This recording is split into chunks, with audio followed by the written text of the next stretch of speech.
Just the human male-female dynamics. When you are in a long way from home, in a captive environment, in a high-stress environment, some people in positions are gonna take advantage of others that are, lower, so to speak, than them. Every day, there was issues with sexual harassment. Sometimes there was touching, there was groping. You hear story after story of experiences of military sexual trauma or PTSD. Sometimes they go hand in hand. The PTSD is from the trauma, sexual trauma. Even if it's not a rape, which quite often it is, but even when it's not, it's just that constant barrage of inappropriate jokes or inappropriate comments or touching or bumping against. I was attacked by a platoon sergeant, assaulted both physically and sexually. At that time, from where that happened in the restroom, I walked into where everybody was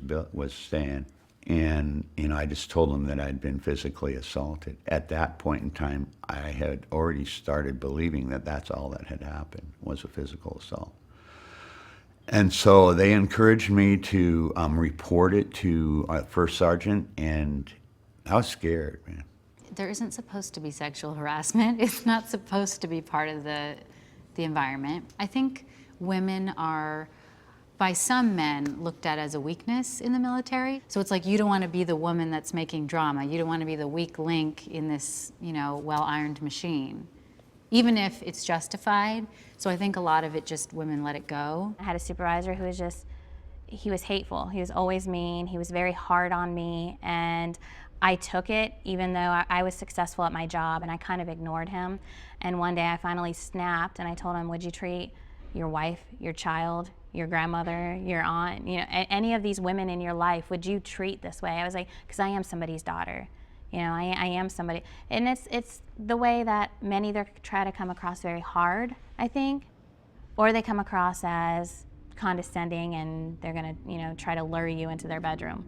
So it's a lot of times one spectrum to the other. And it's a learning process. You just feel so disempowered, and I remember in the initial occasions when it happened, I would go and report the incidences to my higher command, and it seemed to fall on deaf ears to the point where I just stopped reporting the things that happened. I held on to a lot of what happened, but I did eventually, through stress, I reported the hazing incident to the battalion.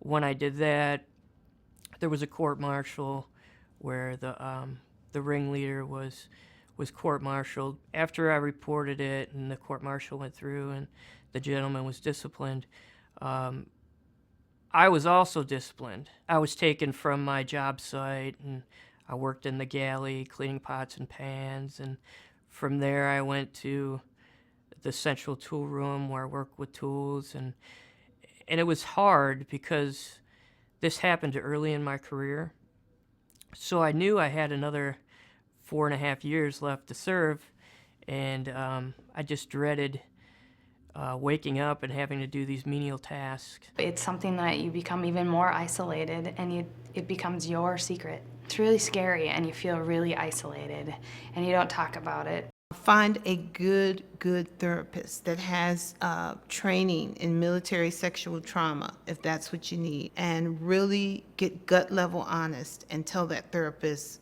what happened to you and work on strategies to work through that. For a long time, I thought of myself as three things: a military veteran, someone that had suffered a military sexual trauma, and someone that was diagnosed with PTSD. That was the only things that defined me. But once I started working with this and accepted this, I started thinking myself outside the box and a lot larger than I ever had before. I'm also a kind person. I have a lot of strengths. Now I'm in school, studying to be a social worker. I'm married. I own a home. I'm very satisfied with my life, and I'm happy. I am so happy that I went to the VA and got some help.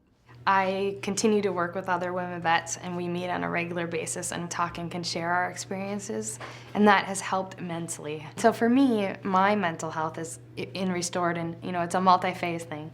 It comes with my faith, it comes with my seeing a therapist and really addressing the issues head on, and it comes in my action and how I'm doing and living my life out, and that I can use my story, I can use my experience to not only make me a better person, but to serve my community.